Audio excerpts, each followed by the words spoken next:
बहू की गृहस्थी बसाने में सास का बहुत बड़ा योगदान होता है। नई नवेली ज्योति के हाथ से चाय की प्याली छूट गई और वह डर के एकदम रुआंसी हो गई। ननद रितु को एकदम से गुस्सा आ गया। क्या भाभी, एक चाय की प्याली ढंग से नहीं पकड़ी जाती? क्या मायके में खाती पीती नहीं थी?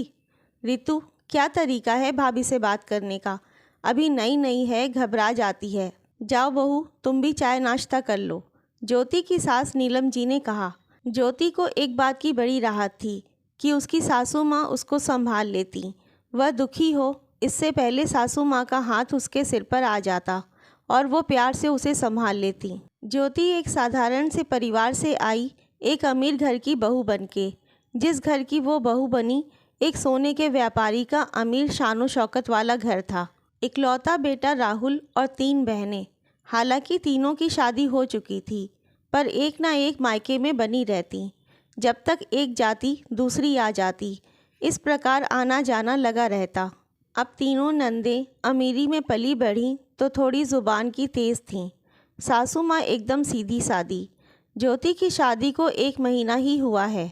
अभी तक तो घर का कामकाज माँ जी ही संभाल रही थीं। अब धीरे धीरे ज्योति को भी काम संभालना था। दुकान पर जाने का समय हो गया, जल्दी से खाना लगा दो, किशन लाल जी ने कहा। बेटा ज्योति, तुम खाना लगा दो, मैं तैयारी कर देती हूँ, माँ जी ने कहा। ज्योति ने टेबल पर खाना लगा दिया।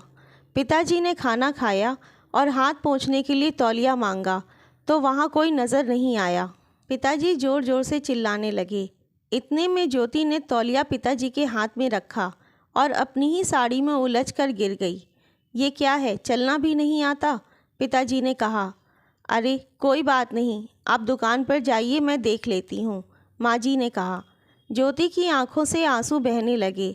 लो, अब खुद ही गिरी, अब रोना किस बात का? किसी ने धक्का थोड़ी ना दिया है, रितु ने कहा। शाम को आज राहुल जल्दी आ गया। ज्योति के साथ मूवी देखने का प्लान था। तुम अभी तक तैयार नहीं हुई, जल्दी करो, राहुल ने कहा। थोड़ी देर बाद, ज्योति जल्दी करो। ज्योति जल्दी से तैयार होकर राहुल के साथ चल तो दी, पर वो बहुत हड़बड़ा गई राहुल के जल्दी जल्दी करने पर। ज्योति को ये समझ में नहीं आ रहा था कि हर कोई इतनी जल्दी में क्यों रहता है। काम पर जाना है तो समय से पहले तैयार हो जाओ। ज्योति, किस सोच में हो बेटा? माँ जी ने कहा। माँ जी, आप भी क्या कभी मेरी जैसी थीं? हाँ बेटा, मैं बिल्कुल तेरी जैसी ही थी। कोई तेज़ आवाज़ में बोलता था तो डर जाती थी। भरा पूरा परिवार, सास ससुर देवर ननद सभी थे और सभी को जल्दी रहती थी। एक इधर से भाभी, एक बहू बोलता था और घबराहट में मैं काम बिगाड़ देती थी। पर इस सब में राहुल की दादी मतलब मेरी सास बहुत अच्छी थी। वो मुझे संभाल लेती थी। मैं भी साधारण परिवार से थी, ससुराल बहुत बड़ा और अमीर घराना। कुछ मन में ये भी रहता था कि मैं इनके मुकाबले एक गरीब परिवार से हूँ। तब मैं भी बड़ी घबराई और सकुचाई रहती थी, पर तेरी दादी सास मुझे संभाल लेती थी।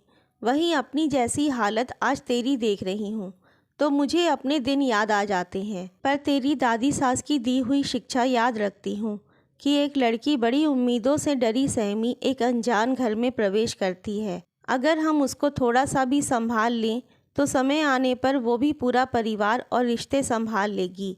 पर इसमें एक सास का प्यार बहुत काम आता है। पति का प्यार और सपोर्ट तो रहता ही है, पर एक गृहस्थी को बसाने में सास का बहुत बड़ा योगदान होता है। ज्योति अपनी प्यारी सासू माँ के गले लग गई और उसे ऐसा एहसास हुआ जैसे वो अपनी माँ के गले लगी हो। यही एहसास तो चाहिए ससुराल में।